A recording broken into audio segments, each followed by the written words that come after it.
এই মুহূর্তে সবচেয়ে বড় খবর, দ্য বিগ ব্রেকিং নিউজ। আপনারা দেখছেন সঙ্গে প্রগতি। সঙ্গে প্রগতি ইউটিউব চ্যানেলে সবাইকে স্বাগত জানিয়ে শুরু করছি আজকের প্রতিবেদন।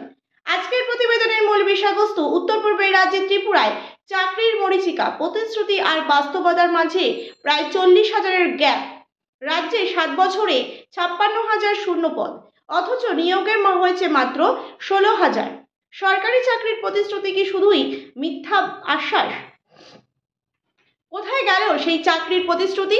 2017 সালে চাকরির যে কর্মী ছিল, সরকারি চাকরির বা সরকারি কর্মী ছিল 1,58,000।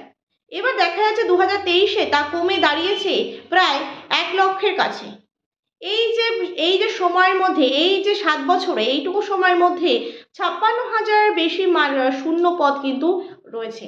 নিয়োগ মাত্র হয়েছে 16,091 জন, এমনটাই কিন্তু দেখতে পাওয়া যাচ্ছে।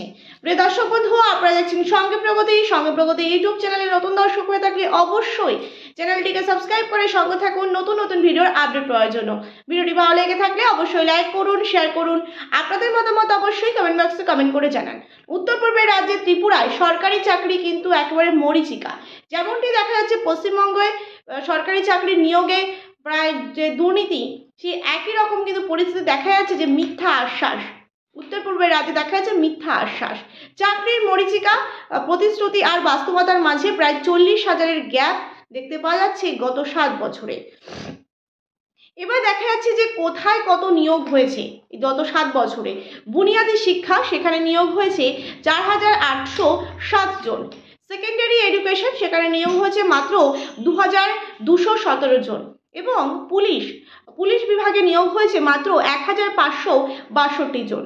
এবং স্বাস্থ্য ডিপার্টমেন্টে নিয়োগ হয়েছে মাত্র 1,000 জন। কৃষিতে নিয়োগ হয়েছে মাত্র 726 জন। এবং দেখা যাচ্ছে গ্রুপ ডিতে নিয়োগ হয়েছে 2,407 জন। এমনটাই কিন্তু দেখা যাচ্ছে যে গত 7 বছরে ত্রিপুরায় নিয়োগ হয়েছে।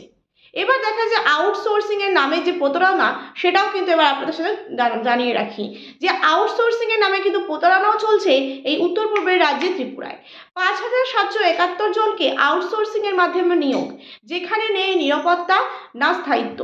এবার দেখা যাচ্ছে যারা এমপ্লয়, তারা কিন্তু এবার নিরাপত্তার অভাবে কিন্তু ভুগছে যে তাদের কখন ছাঁটাই করে দেওয়া হয়। অথচ এই উত্তর পূর্বের রাজ্যে ত্রিপুরায় দেখা যাচ্ছে এই সরকার ক্ষমতায় আসার আগে কত রকমের মিথ্যা প্রতিশ্রুতি দিয়েছিল যে বছরে এত লাখ চাকরি হবে, অত লাখ চাকরি হবে, কিন্তু 7 বছরে গ্যাপ কিন্তু আপনাদের সামনে পরিষ্কার করে তুলে দেওয়া হলো।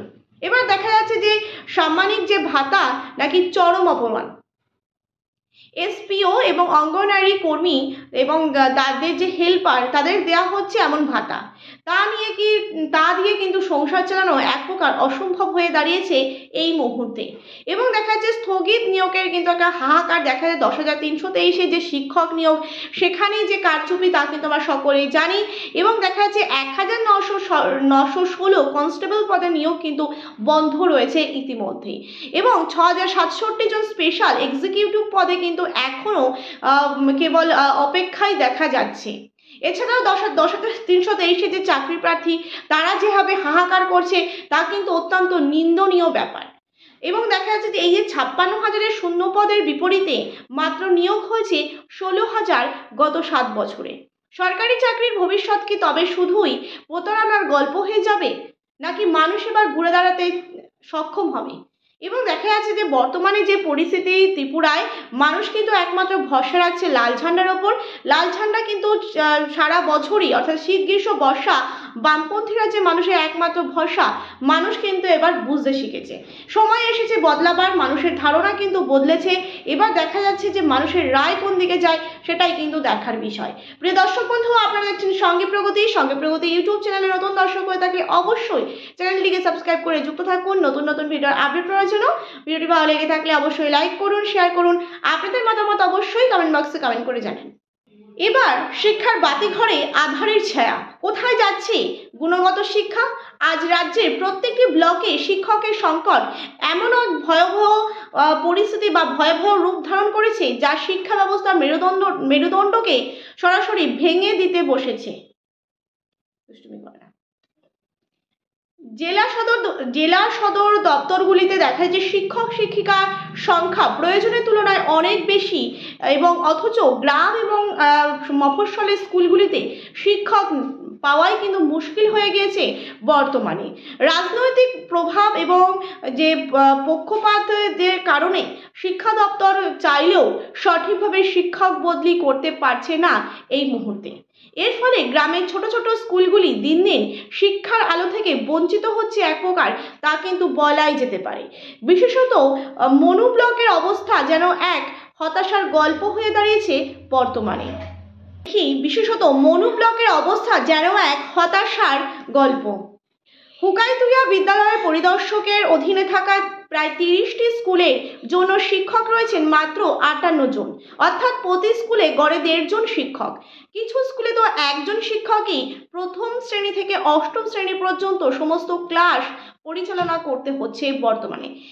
একে কি মানে আদেও শিক্ষার নাম দেওয়া যায় এইরকম একটা পরিস্থিতি, যেখানে প্রথম শ্রেণী থেকে অষ্টম শ্রেণী পর্যন্ত একজন শিক্ষকই স্কুল চালাচ্ছে? ভাবুন তো বিষয়টা। এবং ইংরেজি মাধ্যম স্কুলগুলির অবস্থা যেন আরও শোচনীয় হয়ে পড়েছে বর্তমানে। ইংরেজি শিক্ষকের অভাবে সেখানে শিক্ষার মান কার্যত তলানিতে এসে ঠেকেছে। পরিকাঠামো অভাব যেন নিত্যদিনের সাথী হয়ে উঠেছে। বেশিরভাগ স্কুলে পানীয় জল এবং আসবাবপত্রের সঠিক ব্যবস্থা নেই। মিড ডে মিল রান্নার জন্য ব্যবহার করা হচ্ছে একেবারে ছড়ার জল। এবং শিশুরা কিভাবে সুস্থ থাকবে? এবং শিশুরা যদি সুস্থ না থাকে তারা পড়াশুনো বা শিক্ষা অর্জন করবে কি করে? সুতরাং বলা যেতে পারে শিক্ষা ব্যবস্থা একেবারে তলানিতে গিয়ে ঠেকেছে বর্তমানে ত্রিপুরায়। সরকার একের পর এক ঘোষণা করেই চলেছে, অথচ বাস্তবের মাটিতে তার ছিটে ফোঁটাও দেখা যাচ্ছে না। এই অবস্থায় সুযোগ দিচ্ছে সুযোগ নিচ্ছে বর্তমানে বেসরকারি ইংরেজি মাধ্যমের স্কুলগুলি। তারা দ্রুত জনপ্রিয় হয়ে উঠেছে, এবং কারণ অভিভাবকরাও তাদের সন্তানদের গুণগত শিক্ষা থেকে বঞ্চিত করতে চান না।